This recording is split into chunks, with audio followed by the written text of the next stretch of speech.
Damn! Everybody gets it equally on my book, bro. Oh God, I set a trap. I didn't mean to. Where's me? What have you done? I don't know. I'm sorry. Welcome to the smoke break, everybody.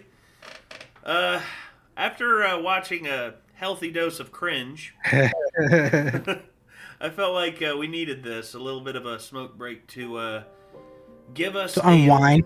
To unwind and give us a bit more of a breather and let us enjoy some good stuff. So, figured since, hey, this video won't be able to be monetized anyway because YouTube doesn't like it whenever you make smoking one of the main points of your stuff, but usually they let some stuff go. But anyway, we're going to be watching some music.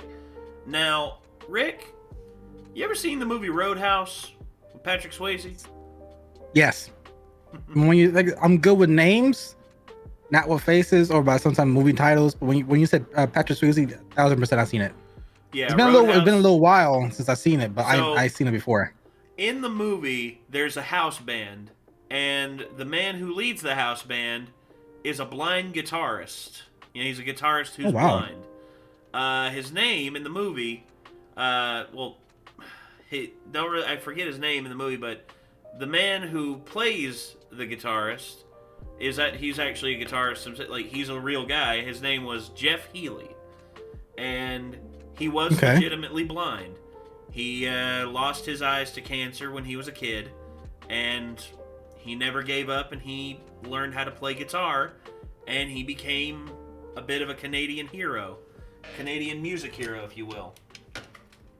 And during the I love hearing stories like that. That's like the best stories to hear. Exactly. And you see, Jeff, after picking up the guitar, he became regaled as one of the best blues guitarists of the 80s and 90s.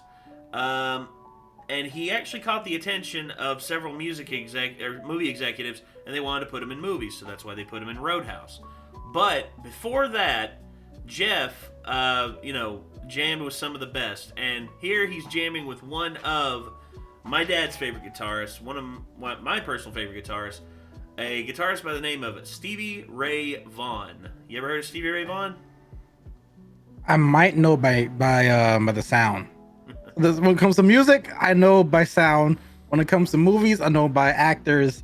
I'm very backwards. I'm a person that's just, I don't know how to survive this long in life. It's fine. No, it's fine. It's fine. But Stevie Ray Vaughan is considered by many to be one of the best guitarists ever, and he's considered one of the best blues guitarists ever, and this is by blues purists. I'm talking like Buddy Guy, Eric Clapton, Robert Cray, B.B. King. All of them consider Stevie Ray Vaughan to be one of the greatest, if not the greatest, blues guitarists ever. And one big thing that was about Stevie, he was a blues guitarist, but he was a white boy. He was a white boy from Texas.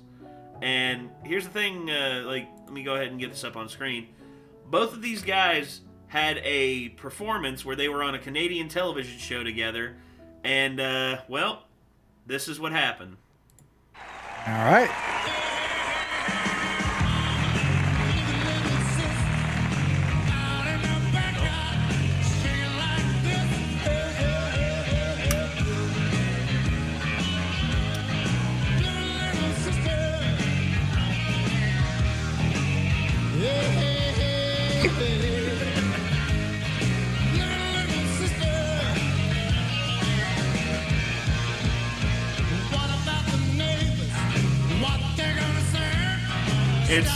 It's that Texas boogie woogie, man. Mm-hmm.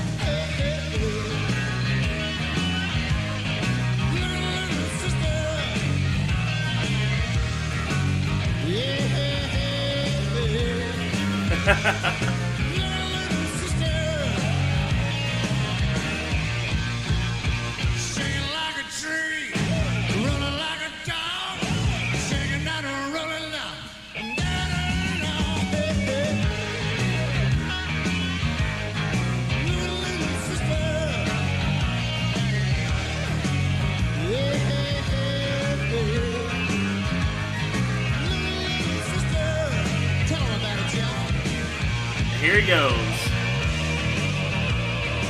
Wow.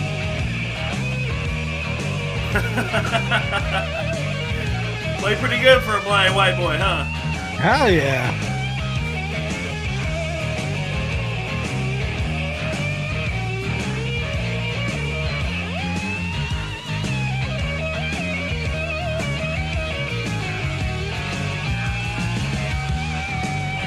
Oh, okay.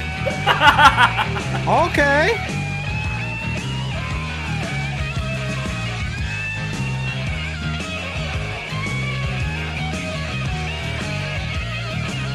You know that time when you feel the music and you just can't help but stand up and just start jumping. Hell yeah. Even if you're blind, Jeff Healy got up and played, man. And here comes Stevie.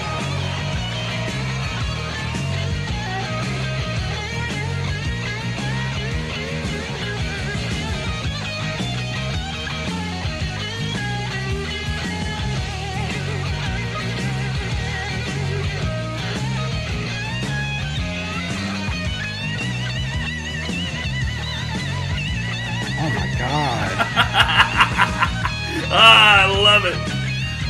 Pure talent. Love it, man.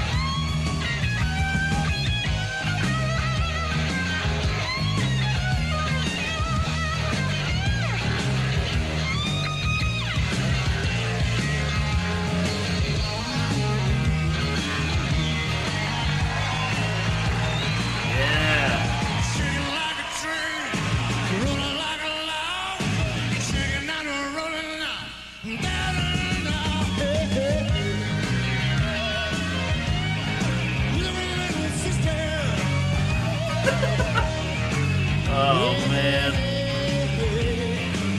This is a vibe, 100%.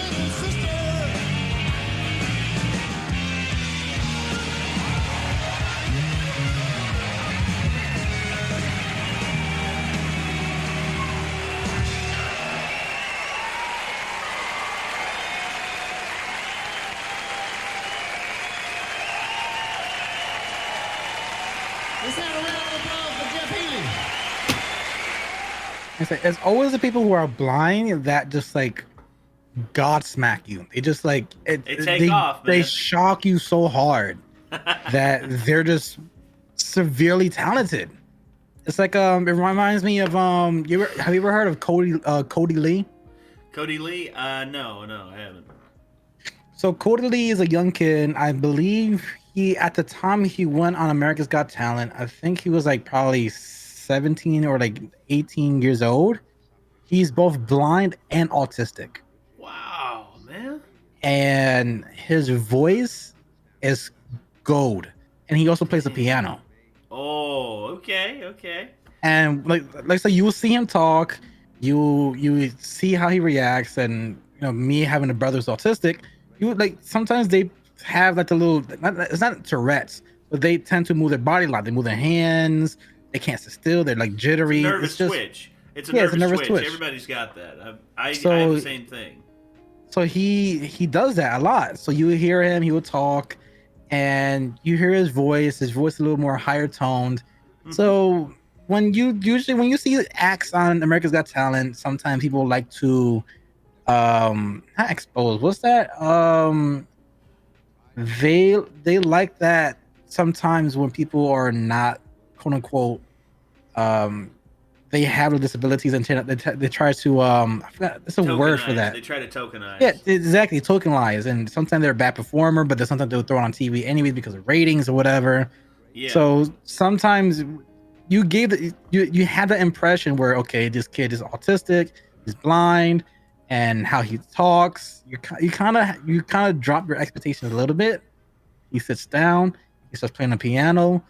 His first words from him singing just blows you away.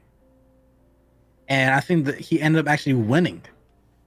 And he started on TikTok, he started his own YouTube channel, and just became a whole sensation. It's just I just envy them. They're just beyond talented, and they have a sense. They have one sense less than us, and here they are just being just phenomenal humans. Because because they've lost one thing, that doesn't mean that they are any less of a human being. It's just, in some cases, it means that they are given a greater appreciation for what they have left, and they understand, hey, I had this taken away from me, and what can stop me? What and it shows you, I have this. What's your excuse? Yeah. And it shows you, like, damn, like, they could do this, and here you are as a person that was born, with everything fine with you. And you're like, damn, this person, they had something taken away from them, and here they are being 400 times better than you are. Yeah, like I said, that was crazy talent with the guitar. Well, how he had the guitar in his lap. Obviously, that's a little different, but the fact that he stood up, and it's phenomenal. I love that. Well, and another thing too with both of these guys, unfortunately, both of them have passed away.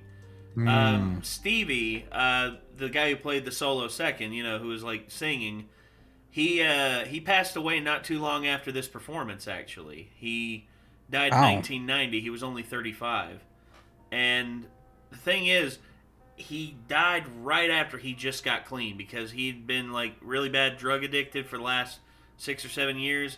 And then he finally cleaned his act up, and then, as almost a cruel twist of fate, gone.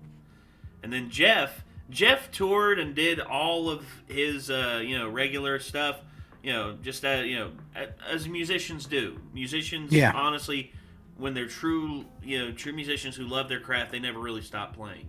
And Jeff was that kind of guy. And he played all the way up until, like, in 2008, I believe, is when his cancer came back, and then it finished the job. And he was in I believe he was in his 40s, I believe, when it happened. And it's sad when great ones go out like that, whether that be from a freak accident or whether that be from cancer. After they'd already beaten it. I mean, it's, in some cases, a lot of people would consider that unfair. And, it sucks. It hurts your heart to know that this happened. And, I really hope that, that their music stands the test of time, and that we're able to see their stuff for years and years to come. That's why I'm glad they're able to preserve their music on a platform like this by having it there just at your disposal whenever. And we have the internet now, so they have the digital footprint forever. And when people start getting into guitaring, when people start getting into rock, when they start getting into any type of genre that they were playing, when you look up the greats, there's a high chance people will recommend you look at this video, look at this one, look at these two individuals. And I honestly, I love the fact that these two guys, they had that opportunity to jam, their roads crossing at that one interval and just tearing the house down, and I love stuff like that. Yeah, I do too. But honestly, yeah, I mean, I'm glad we were able to watch this, man. I'm glad you liked it. I loved it. Real quick, as a real quick bonus, the smoothest guitar switch I have ever seen. Like, no shit, legit. This is easily one of the most impressive things I have ever seen. Because here's the thing, I've played live music before. Shit happens. Strings break, straps come off. You drop your instrument. This happened on a live performance back in 1989. Check this shit. It's the same song, actually, that they were playing. But he's, like, in the middle of tearing it up on a solo. And then right here in the next little bit,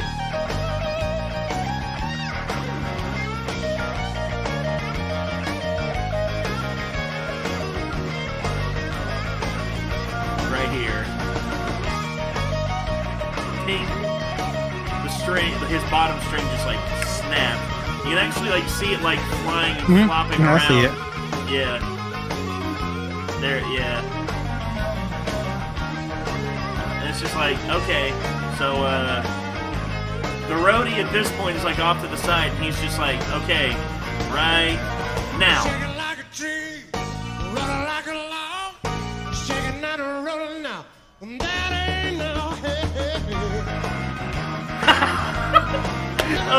Didn't miss a beat. Just perfect. How? Like, that is... Oh. Yeah. How does some... Like, when you play that long and you're that well versed on what to do... And again, his guitar tech, Rene Martinez, which I looked him up, the dude is like easily like a lot of people talk about him as like being one of the best road guys. You need someone to pick you up whenever you fall down on stage. He's that dude. And yeah, it shows 1,010% right here, and it's like it was actually the perfect timing for that string to break because obviously he had that little chorus part. So with that part that had no guitar, he just comes in, just switches it up, and then boom, just like that. Oh my god. And you see, that's the beauty of just like that's the beauty of like when you know your craft that well, and you know, it defies all belief. Like how does someone get that good at something like that? Man, that's just how it is. Like for me, I always want to get into guitar and also the piano. Yeah. And my father used to play the guitar, and he has his old guitar somewhere in his garage. Obviously, I know it's probably out of tune and all that kind of stuff, but I would love to learn. I never had the opportunity to hold a guitar, and I always wanted to do so. And just seeing clips like this and seeing people who are just phenomenally, talented, it gives me that drive to hopefully one day pick up a guitar and learn it. And you never know. Like, it's never too late to pick it up. I mean, hell, Eric Clapton didn't start until late, and he wasn't really good until he was in his 20s. It wasn't, I mean, anyone can pick it up, dude. Anyone. And honestly, yeah. So, yeah, I just wanted to, let you all talk, see that. And also, I think that's going to conclude my smoke break because I finished mine. Rick has still got his to drag on a little bit, but we're going to get into puff on it here and there. Yeah. We're going to get into something else real quick, guys, but thank y'all for tuning in. And, we'll see you in the next one. Peace. Peace. 5, 4, 3,